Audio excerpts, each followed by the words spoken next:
Hi, good morning everyone. Welcome back to Prepcart Indian Polity Sessions. Now, previously we are done with what is the definition of government and types of government, democracy, types of democracy, and we are at legislature actually. We are done with the definition of legislature, and we are also done with the types of legislature, unicameral legislature and bicameral legislature.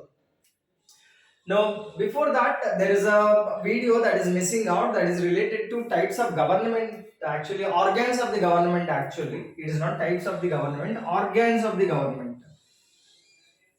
So, what are the organs of the government?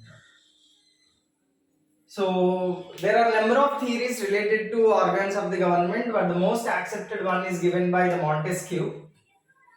So, according to Montesquieu, the government is a combination of legislature plus executive plus judiciary. So, we can say it like this: it is a combination of legislature, it is a combination of, it includes executive, it includes judiciary. So, it is a combination of L plus E plus J. So, legislature is the body which makes laws.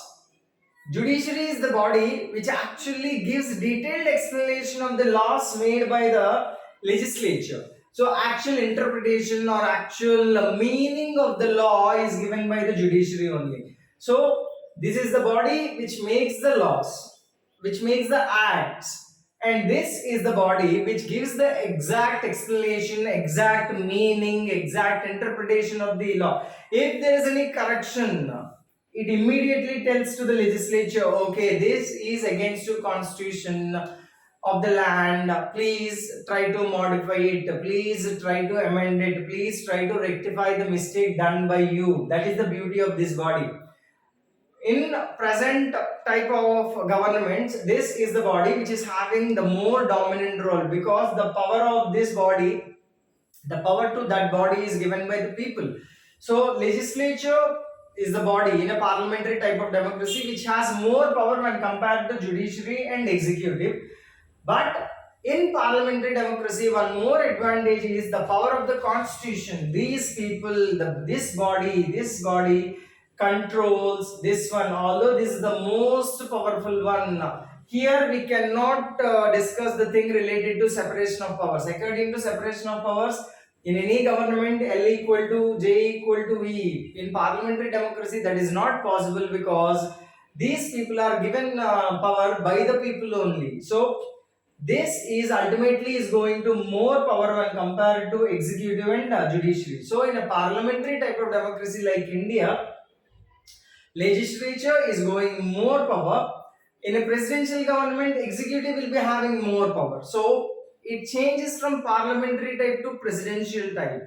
So in a parliamentary type of government, although these people are having more power when compared to judiciary and executive, these people will always control, this body will always control these people whenever there is an unconstitutional issue, whenever there is an act related to whenever there is an act against the constitution, or whenever there is a step taken by the government is itself against the constitution, immediately these people will come into force. Even in some cases they go far beyond the constitution also. They suggest the government that ki baba, you people are doing wrong, you people are neglecting the welfare of the nation. So in that cases it uses so moto, it acts itself. So I'm coming back to the actual session. Organs of the government: legislature, executive, judiciary. As I said, the powers and functions of these three organs are based on separation of powers actually. Separation of powers is a beautiful concept which says that all the three bodies are equal, one can put check on the others, and each is responsible to its own functions. One is not allowed to put finger in others functions. Simple things, that is separation of powers. Actually it is more popularized by none other than the Montesquieu itself. And actually, French Revolution is also based on this concept only. If there is no separation of powers in a government, if there is no separation of powers in a democracy, If there is no separation of powers in a state, if there is no separation of powers in a government, then there is no use of the constitution, then there is no meaning of the constitution. That's what the French Revolution says. So whenever you have this concept called organs of the government, legislature, executive, judiciary, then immediately you are supposed to learn about separation of powers also. Separation of powers means each and every body is supposed to have equal powers, which is not possible in reality, because in presidential type of government, executive is going to have more power, more dominance. In parliamentary type of government, legislature is going to have more power and more dominance. So theoretically, separation of power means each and every organ is having equal importance. L equal to E equal to J. Legislature is equal to executive is equal to judiciary. That is theory only. It is an idealistic theory. Theories is completely different from practical issues. If you take a presidential type of government, you cannot say that executive is equal to legislature. Then Trump and Biden will not accept that. And in a parliamentary type of government, if you say that legislature is equal to executive, then the Modi is not going to accept it. Then Sonia Gandhi is not going to accept it. Then PV Narasimha Rao is going to accept it. The cabinet is not going to accept it. So based on the situation, the theory has a small modifications. The separation of powers theory is having small modifications.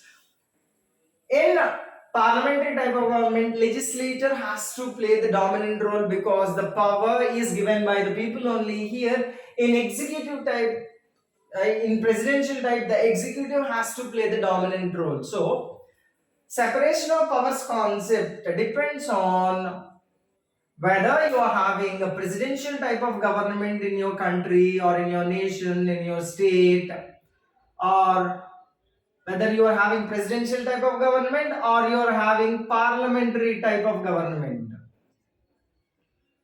So presidential type of government, executive plays the dominant role. In parliamentary type of government, legislature plays the dominant role.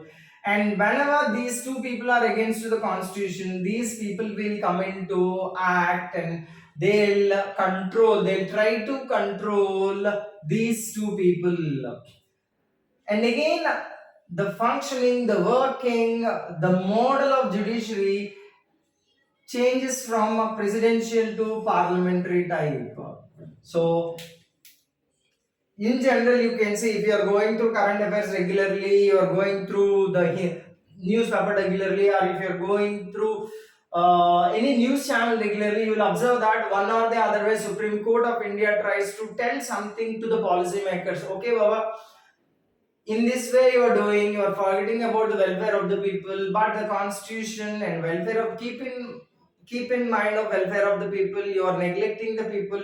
Whenever a natural calamity is happening, huge disasters are happening, like floods, like earthquakes, like landslides, you are not taking proper care, proper actions. Even in case of COVID-19 pandemic, also related to migrated labor and related to one nation, one card concept. So this is conventional theory and that is contemporary issues. So whatever we see in news, that is contemporary issues, but the basic application is here. Again, I am coming back to this session. Organs of the government, three organs are there: legislature and executive and judiciary. And legislature, it makes the laws for the country, laws for the nation, laws for the state. And judiciary is the body which interprets, which gives the exact meaning of that law. For example, any law is made by the policymakers, any law is made by the parliament, any law is made by the legislature. For that law, exact meaning, exact interpretation, and any things are there which are against the constitution, all such kinds of things are done by these people.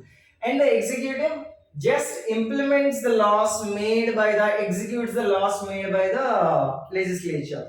In parliamentary type of government, when it comes to presidential type of government, it is different.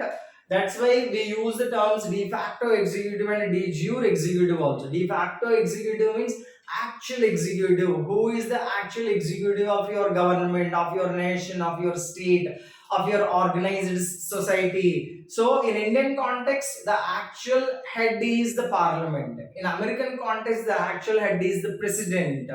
So although both are democracies, both are from the people only, elected by the people only, but the type, one is the presidential type and one is the parliamentary type, and from that to this everything thing changes. As we are a parliamentary democracy, these people, executive is responsible to legislature, and judiciary gives exact interpretation of the laws made by these people, and whatever the laws has to be made for the nation, all are made by these people only, legislature. And there is another thing called delegated legislation, subordinate legislation. That is another part. We will discuss it in a separate video lecture. So laws has to be made by these people, has to be interpreted by these people, has to be executed by these people. That is government. And Montesquieu says this is not supposed to be combined with this is not supposed to be combined with this is not supposed to be combined with this. Then the concept comes like absolute power corrupts absolutely. So this has to be separated, this has to be separated, and this has to be separated. All these bodies has to work separately. Legislature has to work separately, executive has to work separately, and judiciary has to work separately. But in parliamentary type, legislature works along with executive, because for example, if you have elected an MLA, that MLA becomes a minister. If you have elected an MP, that MP becomes a minister. MLA is a part of legislature, but when he becomes minister, he will be part of executive. MP is a part of legislature, but when he becomes minister, he is a part of executive. So there is a mixed blend of different kind of polity than traditional polity or classical polity happens in India. Whatever the polity or whatever the structure of things happening in India are there, they're quite different from the classical things, the traditional things. That is the beauty of the constitution makers, and thanks to that constituent assembly, which is worked up to finalizing the Indian constitution. So there are many beautiful things are there in India. It is not a regular concept. For example, if you want to define government, this has to be separated, this has to be separated, and this has to be separated. But Indian context, these people and these people work together. Here, MLA will be there. This MLA becomes minister. He will be part of executive. Here you can have MP. If this MP becomes a minister, he will be part of this one. So in India, there is a mixed concept is there. However, in Indian context, judiciary is separate from the government, and that is also one of the basic pillars of parliamentary type of democracy. The basic pillars, two pillars only, two pillars for parliamentary type of democracy are: one is executive is responsible to legislature. The second thing is judiciary must be independent. These two things can work together, but under any circumstances in a parliamentary type of democracy, this has to be separated. Again, I am repeating, government is equal to legislature plus executive plus judiciary, and these people will make the laws, these people will interpret the laws, these people will execute the laws. The nature of these three organs depends on in which type of government you are. If you are in a parliamentary type of government, powers and functions are different. If you are in a presidential type of government, powers and functions and responsibilities are different. And again, for a parliamentary democracy, as we are in India, this executive is responsible to this legislature. That is the first pillar of parliamentary type of democracy. And judiciary must be under any circumstances independent from these two things. It has to be separated from the government. That is second pillar of the parliamentary type of democracy. So that there are many things when you are discussing about the organs of the government. First of all, we should thank many people like Montesquieu. They worked a lot on these concepts, and we are supposed to thank the French Revolution also, because it is the thing which stressed on separation of powers. If there is no separation of powers in your country, then there is no meaning of constitution of having for your state, for your government, for your organized society, whatever you take. if you have a constitution, then your constitution is supposed to have a government, and that government has to follow separation of powers principle. If it is not followed, then why you are having a constitution? It directly states, French Revolution directly states that if you are not having separation of powers in your government, then what is the use of having a constitution? Now that's all about types of organs of the government. So I have given a very given few important points which are important in preliminary point of view. So please focus on all those points. This is somewhat important session when compared to previous polity sessions. Organs of the government is a very important thing, and separation of powers is a very important concept. If you want to have some good score in polity, learn these kind of things. If you want to write general studies paper 2 in a beautiful manner, you are supposed to learn about separation of powers, what is subordinate legislation, what is dedicated legislation, and what is exact functioning of L, J, E in the parliamentary type of government, and what are the pillars of parliamentary type of democracy. So that is the end of this session. I'll continue my next polity session with I'll go back to legislature. Actually, there is a concept which I have did not discuss in previous video, which I have to, that is related to functions and powers of the legislature. So that's all about this session. Thank you.